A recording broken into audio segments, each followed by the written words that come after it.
अस्सलाम वालेकुम स्टूडेंट, क्या हाल है आप लोग? हैं ठीक है। लेसन नोट्स वीक 5 जो है हम स्टार्ट करने जा रहे हैं। लेक्चर नंबर 9 और 10 इंशाल्लाह इसमें हम कवर करेंगे।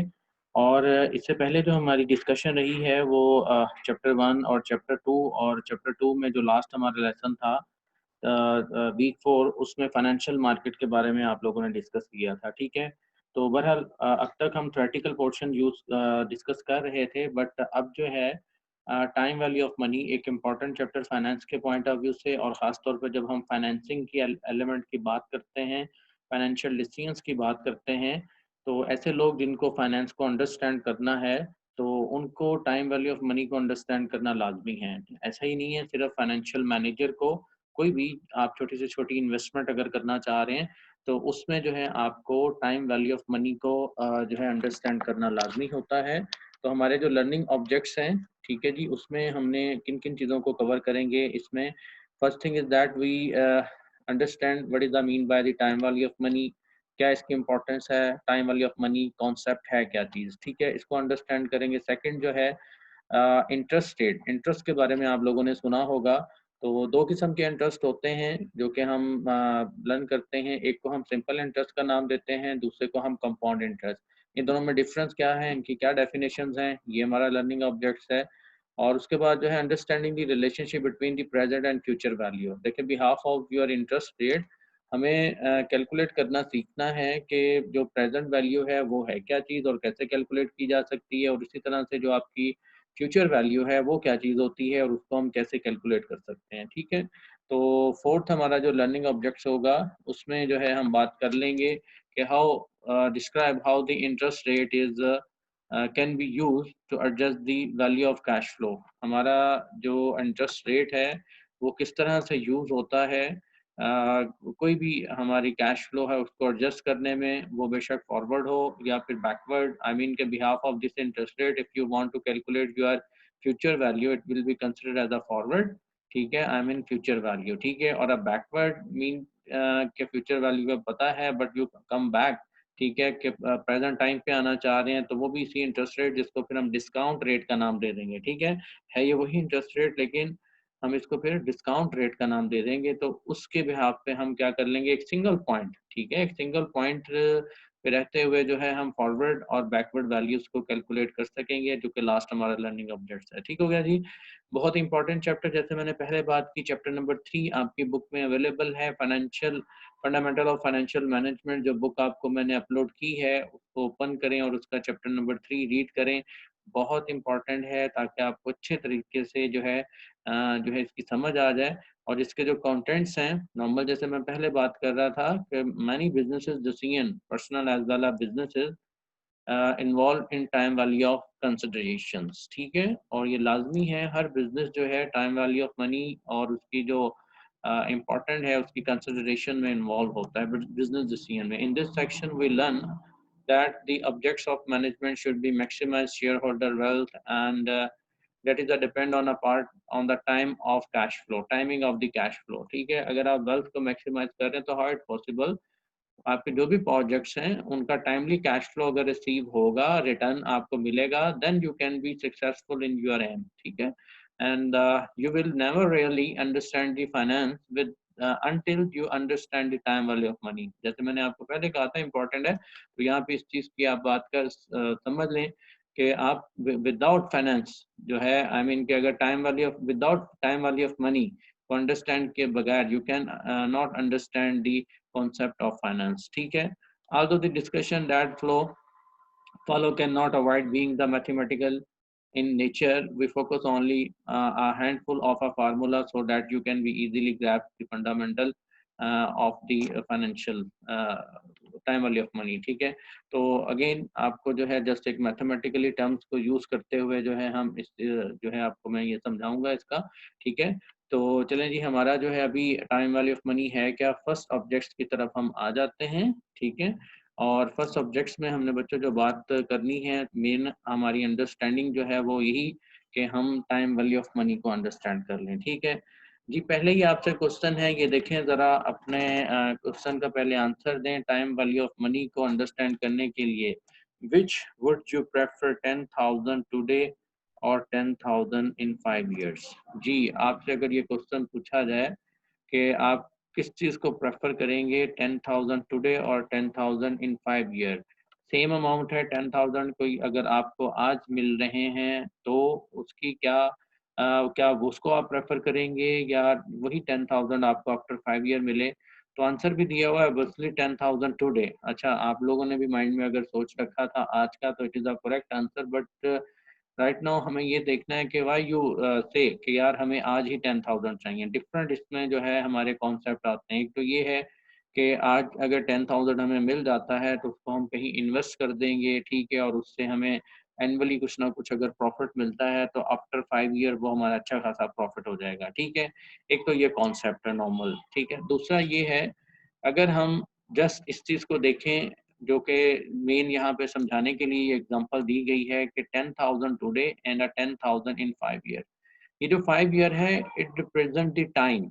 5 year का जो गैप है आज और आफ्टर 5 year, ये एक गैप है जो कि टाइम को शो कर रहा है, ठीक है।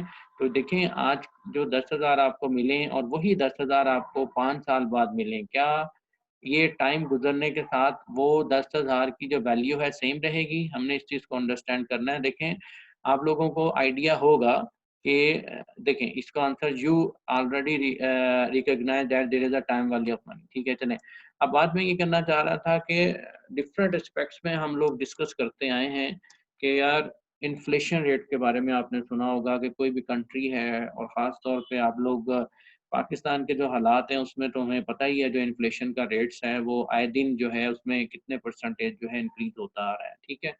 तो देखें इन्फ्लेशन जो है वो इसी चीज़ को शो करता है कि वक्त के साथ साथ जैसे जैसे टाइम गुजरता है कि हमारी हर एक इकोनॉमी में, हर एक कंट्री की इकोनॉमी में इन्फ्लेशन रेट्स इंक्रीज होता है। ऐसा नहीं है कि वो जो है डिक्रीज हो रहा हो, ठीक है।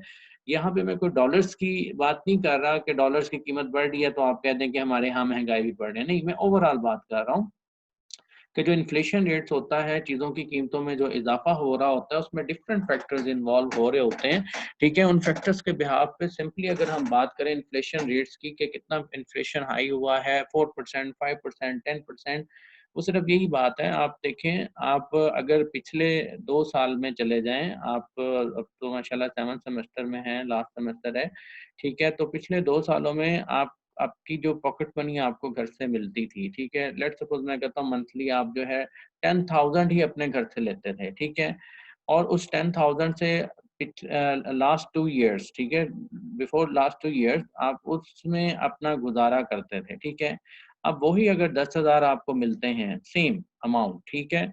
क्या आज वो आपका वो 10,000 में गुज़ारा मुमकिन है या नहीं है? आपका जो हॉस्टल है या वो ओवरऑल स्टडी या वो और जो सिंपल चलें पॉकेट मनी है, क्या आपकी वो पॉकेट मनी 10,000 में 2 साल पहले आप जो है उससे अगर अच्छा अपना सिस्टम चला लेते तो क्या अब भी वो चला पाते हैं या नहीं? अगर नहीं तो क्या रीज़न है?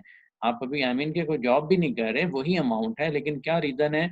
वो यही रीज़न है कि इन्फ्लेशन, ठीक है? जो भी आप ग्रोसरी, जो भी परचेज़िंग पावर आपकी होती थी, जो कुछ भी आप परचेज़ किया करते थे अपने लिए, ठीक है? तो वो आज जो है आपको उसके लिए ज़्यादा पे करना पड़ता है। तो यही time value of money factor जिसमें हम ये बात कर रहे हैं कि इन्फ्लेशन की वजह भी एक आम जो कि सभी को पता है और बाकी वक़्त के साथ-साथ जो पैसा है वो क्या हो रहा है फिर डीवैल्यू हो रहा है, ठीक है? 10,000 की जो चीज़ें आप 2 साल पहले परचेज़ कर लेते थे, वही सेम चीज़ें अगर आप परचेज़ करना चाह रहे हैं तो आज हो सकता है वो 10,000 की ना मिलें, वो 11,000 की मिलें, 12,000 की मिलें, वो उस पे हम नहीं बात कर रहे, लेकिन वो क्या हुआ कि अगर 12,000 की भी मिलती हैं तो इट्स मीन कि हमारा जो 10,000 थे अब वो 12,000 में कन्वर्ट हो चुके हैं जस्ट इन 2 इयर्स। वो यही बात है टाइम वैल्यू फैक्टर कि वक़्त के साथ-साथ जो हमारा पैसा है वो क्या हो गया, डीवैल्यू हो गया। तो एक इन्फ्लेशन आ गई जिसकी वजह से हमें क्या करना पड़ा,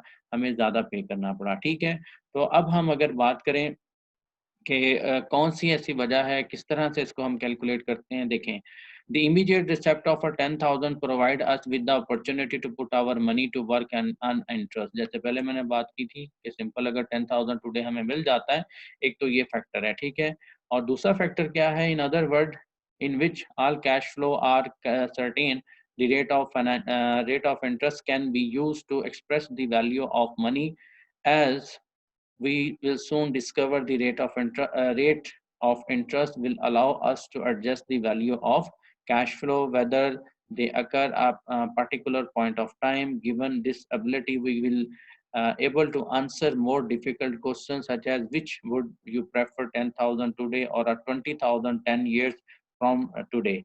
To answer this question, it will be necessary to position a time adjust cash flow at a single point in a time so that fair comparison can be made. तो कहता देखें चलें, एक तो ये तो था कि हमने आज को प्रेफर कर दिया और इसी चीज़ में जो है अगर हम चलें कहते हैं आफ्टर 10 ईयर जो है 20,000 प्रेफर करेंगे, तो वो कहता है इसके लिए प्रेफरेबल आंसर देना मुश्किल होगा कि हम आफ्टर 10 ईयर जो है 20,000 को प्रेफर करें, इवन दो कि ये डबल है, ठीक है। लेकिन फिर भी हमें एक टाइम वैल्यू एडजस्टमेंट हमें देखना पड़ेगा, वो क्या एडजस्टमेंट कि हमारी जो इन्फ्लेशन रेट्स हैं, जो वैल्यू ऑफ मनी है, वो किस स्पीड से चेंज हो रही है, फिर ही हम कॉन्फिडेंटली इस कंपैरिजन का आंसर दे सकते हैं, ठीक है। तो बहरहाल ये आपके पास जो है किस तरह से ये वैल्यूज चेंज हो जाती हैं, या किस तरह से हम इस चीज़ पे आ जाते हैं कि यार आफ्टर 2 ईयर, आफ्टर 3 इयर्स क्या इन्फ्लेशन या एक हमारी आज की इन्वेस्टमेंट है और वो इन फ्यूचर इतनी तो हो जाएगी, लेकिन रियल सेंस में ड्यू टू इन्फ्लेशन वो क्या पैसा होगा, क्या वैल्यू होगी उस मनी की। तो उसके लिए हमें अगेन टाइम की इम्पोर्टेंस को सामने रखना पड़ता है, because time such as importance element in your decision, और time allow you to opportunity postpone consumption and earn interest. आपने जो है टाइम के ही बिहाफ पे अपॉर्चुनिटी को अवेल करना होता है या पोस्टपोन करना होता है। ठीक हो गया स्टूडेंट। तो आगे हम बात कर रहे हैं टाइप ऑफ इंटरेस्ट की। दो किस्म के इंटरेस्ट होते हैं, एक को सिंपल इंटरेस्ट कहते हैं और दूसरे को जो है कंपाउंड इंटरेस्ट कहते हैं, ठीक है। जो सिंपल इंटरेस्ट है उसकी जो है डेफिनेशन और उसकी जो कैलकुलेशन हम नेक्स्ट उसमें लेके चलते हैं, और बाकी जो कंपाउंड इंटरेस्ट है उसको हम देखेंगे थर्ड हमारी जो वीडियो है उसमें हम इसको कवर करेंगे। ठीक हो गया जी।